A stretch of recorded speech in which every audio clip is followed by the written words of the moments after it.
Bueno, ¿qué tal? Buenas tardes, compañeros. Me conocen, soy David Sánchez y les voy a hablar acerca de la fisiología de la falla orgánica múltiple. Bien, ¿qué es? Es la disminución potencialmente reversible en la función de uno o más órganos que son incapaces de mantener un equilibrio sin un sostén terapéutico. Este es un proceso continuo y dinámico en la pérdida de la función de un órgano, que va de menos a más, siendo la etapa final en la función de dicho órgano, lo que vamos a denominar como la falla. Bien, en la clasificación tenemos como primera clasificación al síndrome de disfunción orgánica múltiple primario, que va a ocurrir una vez que cualquier sistema falla en forma evidente o como resultado directo de una lesión conocida. Puede ser un ejemplo después de un episodio de insuficiencia aguda respiratoria por alguna lesión pulmonar posterior a un trauma tisular global o alguna contusión pulmonar. Bien, como segunda clasificación tenemos al síndrome de disfunción orgánica múltiple secundario. En este se presenta en el contexto de una respuesta inflamatoria sistémica o consecuencia en la respuesta del huésped a alguna agresión, englobándose en el síndrome de respuesta inflamatoria sistémica. Y los últimos dos, que es el síndrome de respuesta inflamatoria sistémica y el síndrome de disfunción orgánica múltiple, como dice aquí en el cuadrito, es la vía final común de muerte en pacientes severamente enfermos o lesionados, en los cuales pues la tecnología avanzada de las unidades de cuidados intensivos ha posibilitado la recuperación de los pacientes. Vaya. Son varios los órganos y sistemas que van a estar expuestos al riesgo de entrar en disfunción en pacientes en estado crítico. Entre los más propensos van a estar el sistema respiratorio, el renal, el cardiovascular, el neurológico, el hepático, el hematológico. En el sistema respiratorio habrá una disminución en la capacidad respiratoria y se va a requerir ventilación mecánica. En el sistema renal hay una disminución de la diuresis y se va a requerir de diálisis renal. En el sistema hepático se va a presentar la hiperbilirrubinemia. En el sistema cardiovascular hay una disminución en el gasto cardíaco y una hipodinamia por el soporte medicamentoso. En el sistema gastrointestinal hay una intolerancia a la alimentación por vía oral. Por esto se va a requerir la nutrición parenteral.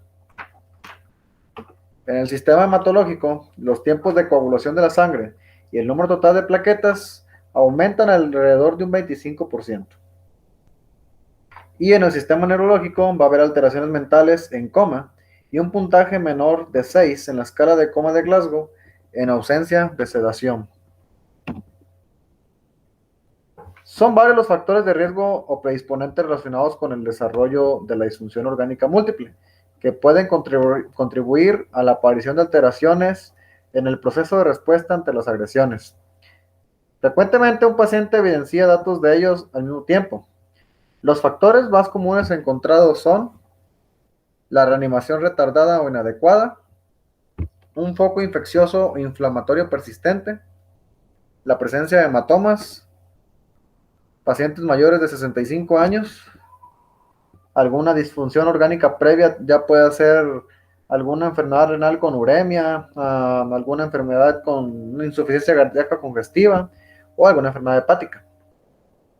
Deficiencias inhumanitarias, tales como diabetes, alcoholismo, desnutrición, cáncer, tratamiento con esteroides, tratamiento con citoestáticos, SIDA y anormalidades fisiológicas, las cuales pueden ser serias al ingreso en la unidad de cuidados intensivos. Inicialmente se pensaba que este cuadro era la expresión fatal de una sepsis incontrolada. Sin embargo, posteriormente se ha demostrado que puede ocurrir en la ausencia de infección. Es difícil encontrar un elemento causal simple para el síndrome de disfunción orgánica múltiple, existiendo en la mayoría de los pacientes varias causas que se potencian o se relacionan. El síndrome de disfunción orgánica múltiple puede presentarse por traumatismos graves, por alguna cirugía, un postoperatorio, inestabilidad hemodinámica, infecciones severas, pancreatitis, en pacientes quemados, en pacientes que requieran de ventilación mecánica prolongada, en sangrado intestinal, en alguna disección o ruptura de algún aneurisma aórtico, una perforación gastrointestinal, en una enfermedad inflamatoria intestinal, en pacientes que requieran de una nutrición parenteral prolongada, en cirugías cardíacas, transfusiones masivas y en coagulación intravascular diseminada.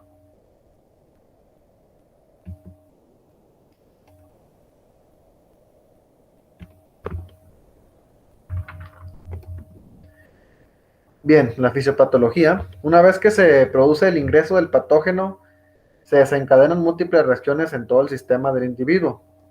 La respuesta de las células endoteliales a través del factor tisular estimula la coagulación. Se producen trombos en la microcirculación, liberación de múltiples proteínas con una intensidad que será ajustada de acuerdo a la inmunidad innata del individuo en cuestión, desatando una respuesta inflamatoria sistémica. A su vez, se produce una respuesta inflamatoria, la activación de la regulación, la inhibición de la fibrinolisis y la inflamación sistémica son tres pilares fundamentales en la propia fisiopatología de la infección, y de no controlarse terminarán en un síndrome de disfunción orgánica.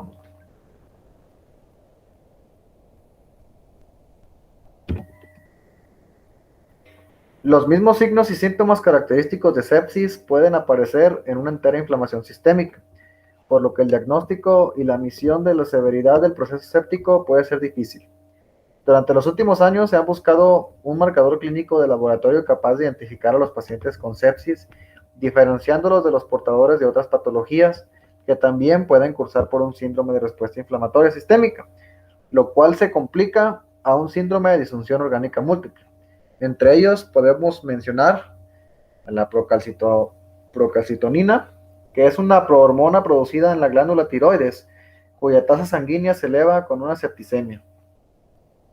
La proteína reactiva es producida por el hígado y su nivel se eleva cuando hay inflamación en todo el cuerpo. El de recuento leucocitario diferencial, la leucocitosis se interpreta habitualmente como evidencia de posible infección.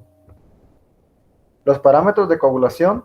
La activación de la coagulación es un hecho común en el curso de inflamación por disminución de la actividad de anticoagulantes naturales. Las citoquinas proinflamatorias son un conjunto de proteínas que regulan las interacciones de las células del sistema inmune. Su función inmunoreguladora es clave en la respuesta inmune en la inflamación y en la hematopoiesis de distintos tipos celulares. Los niveles plasmáticos de endotoxina, toxina presente en la pared celular de algunos organismos, como las bacterias gram negativas. Las endotoxinas se liberan cuando la bacteria muere y sus componentes quedan libres en el organismo. Fosfolipasa A2. Enzimas que juegan un rol importante en una variedad de procesos celulares, incluyendo la digestión y el metabolismo en fosfolípidos, así como la producción de precursores para reacciones inflamatorias. Elastasa de neutrófilos. Es una proteinasa secretada por los neutrófilos y los macrófagos durante la inflamación que destruyen las bacterias y tejidos. HLA-DR de monocitos. Son diferentes determinaciones que se han planteado como marcadores diagnósticos y pronósticos para sepsis, pero aún no se determina su utilidad clínica. Bien, el manejo y tratamiento. El manejo del paciente con síndrome de disfunción orgánica múltiple es complejo y se va a requerir de atención en cuidados intensivos por un grupo de especialistas debido a las complicaciones que pueden surgir. El tratamiento se va a basar principalmente en la prevención de complicaciones, que va a ser con la rapidez y el volumen en la resucitación, en una protección miocárdica, una nutrición adecuada, la vigilancia del gasto cardíaco, el uso de antibióticos y el manejo pulmonar.